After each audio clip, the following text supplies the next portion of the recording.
What I love about this painting is the contrast between the figure and the background. And the background is so abstract. And he's applied the paint very thinly in washes that are almost like watercolor, but it's oil paint. And it's applied thinly so that the white of the ground layer is showing through. And then the figure is worked and reworked so that that paint on the figure is very smooth, whereas the background, you see lots of the texture of the canvas. It wasn't done in one sitting. He's working on this in the studio, and there are many layers of paint being applied. He's a really good technician, so there's probably time in between for the lower layers to dry before he applies upper layers.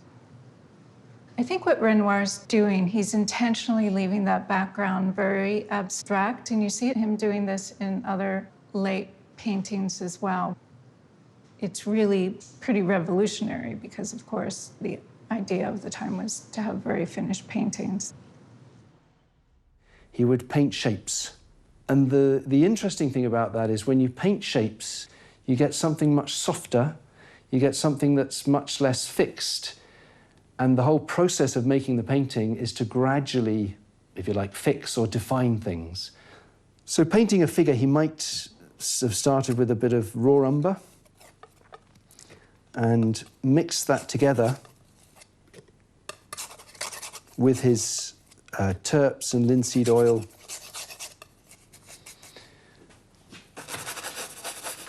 It's a very fluid paint, and it's being spread out onto the white canvas.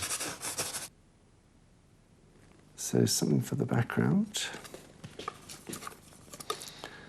Bit of viridian, maybe some chrome yellow.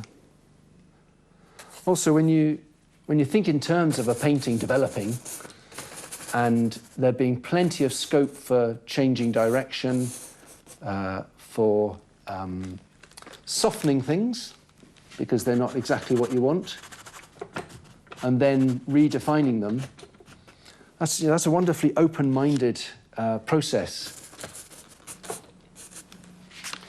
So as these colours mix and they might be rubbed into the canvas, they make these new sort of softer transitions.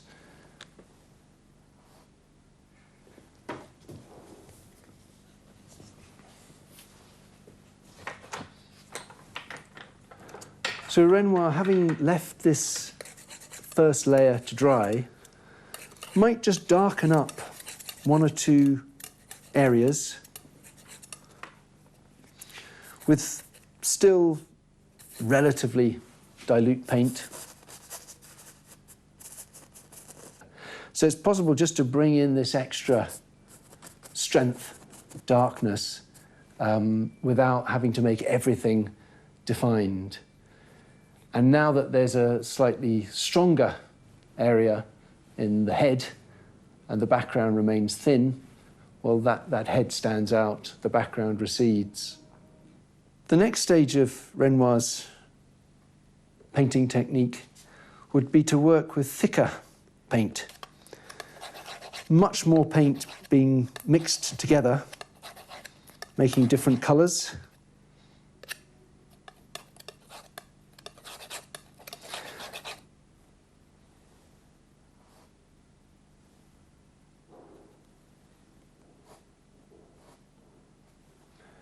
And so these brush marks, these brush strokes, sit on the surface of the canvas.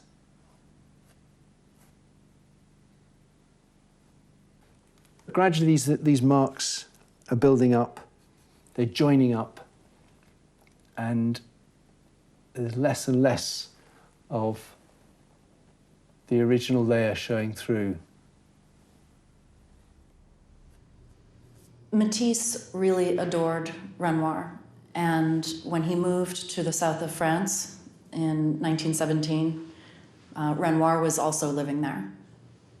He made at least 24 visits to Renoir, and he would bring his own paintings and submit them for approval, and Renoir was supportive. He liked what Matisse was doing. Above the Matisse is a little Picasso, which is a painting that's, I think, kind of easy to miss in the collection because it's so small and it's hung up high, but I think it's a fascinating little work. It is a great example of the period when Picasso is looking very hard at late Renoir. At this point in his career, so this is around 1921, he had been living on a street in Paris that was right next to a dealer that had a really big stock of late Renoir. Picasso collected lots of different artists, but the only artist that he had more of in his collection was Matisse. So Renoir was right up there. What I love about this painting is the fact that he paints these gigantic bodies on this really tiny canvas. There's something kind of claustrophobic about this work, like there is in the late Renoir. I think that to understand any artist, you have to think about who they were looking at the time. Even though these late Renoirs have kind of fallen out of favor, we can't just dismiss them. I think the late works are a monumental part of his achievement, as important and as interesting as every other decade. By the time that Mr. Barnes was collecting, the late work was considered the gold standard. Critics, writers, collectors believed that Renoir had attained immense achievement through these late works. They were as great as Titian or as Veronese.